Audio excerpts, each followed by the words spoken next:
ఇచ్చేదానికి ఆస్కారం ఉంది కాబట్టి ఆ క్లెయిమ్ కూడా ఇచ్చేదానికి ప్రభుత్వం చర్యలు తీసుకుంటా ఉంది. ముఖ్యంగా ఈ అధిక యాక్సిడెంట్ల కారణం మీ అందరికీ తెలుసు. రాబోయే కాలంలో తప్పకుండా ఆంధ్రప్రదేశ్లో యాక్సిడెంట్ ఫ్రీ రాష్ట్రంగా చేసేదానికి ప్రభుత్వం రాబోయే 5 సంవత్సరాల్లో చర్యలు తీసుకుంటా ఉంది.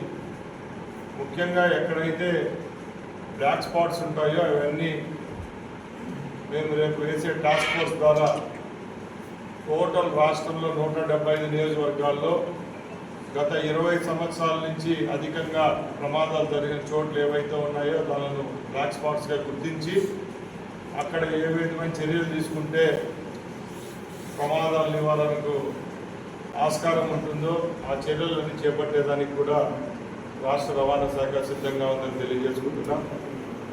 ముఖ్యంగా ఈ రాష్ట్రంలో ఏపీఎస్ఆర్టీసీ గత 5 సంవత్సరాల నుంచి కుదేలైంది.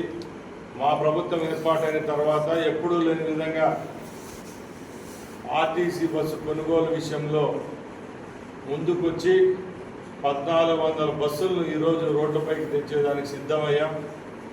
ఇప్పటికే సుమారు 600 బస్సులను ఈ 2 నెలల్లోనే రోడ్లపై నడుపుతున్నామంటే ఒకసారి మీరు గమనించాలా. ముఖ్యంగా ఏపీఎస్ఆర్టీసీని ఆ రోజు జగన్మోహన్ రెడ్డి ప్రభుత్వం రాష్ట్ర ప్రభుత్వంలో విలీనం చేశారు.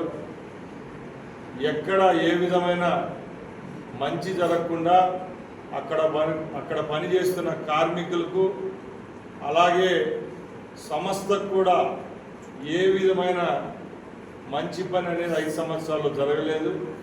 ఇప్పుడు మా ప్రభుత్వం ఏర్పాటైన తర్వాత కార్మికుల యొక్క సమస్యలు ఏవైతే ఉన్నాయో అలాగే ప్రయాణికులకు సంబంధించిన విషయాల్లో ఏ విధమైన రాజీ లేకుండా ఏపీఎస్ఆర్టీసీని ముందుకు తీసుకొని పోయేదానికి రాష్ట్ర ప్రభుత్వం సిద్ధంగా ఉందని తెలియజేసుకుంటున్నా. ముఖ్యంగా ముఖ్యమంత్రి గారు ఒకటే చెప్పారు, రేపు రాష్ట్రంలో రాబోయే బస్సులన్నీ ఈ దేశానికే తలమానికంగా అన్ని గ్రీన్ ఫ్రీగా ఎకో ఫ్రెండ్లీగా ఎలక్ట్రికల్ బస్సులు కూడా కొనేదానికి చర్యలు తీసుకుంటున్నామని మీకు తెలియజేసుకుంటున్నా.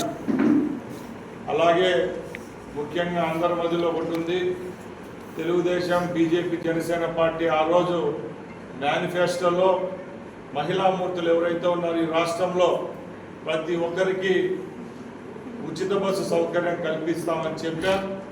అది కూడా అతి త్వరలోనే తూచా తప్పకుండా మన పొరుగు రాష్ట్రాలు ఏవైతే ఉన్నాయో ఆ రాష్ట్రాలను మించి ఇక్కడ మహిళామణులు ఎవరైతే భారీ మెజార్టీతో ఈ రాష్ట్రంలో మాకు పట్టం కట్టారో వాళ్ళందరికీ రుణం తీర్చుకునే విధంగా ఫ్రీ బస్ సౌకర్యం కూడా అతి త్వరలో అందించేదానికి రాష్ట్ర ప్రభుత్వం సిద్ధంగా ఉందని తెలియజేసుకుంటున్నాం.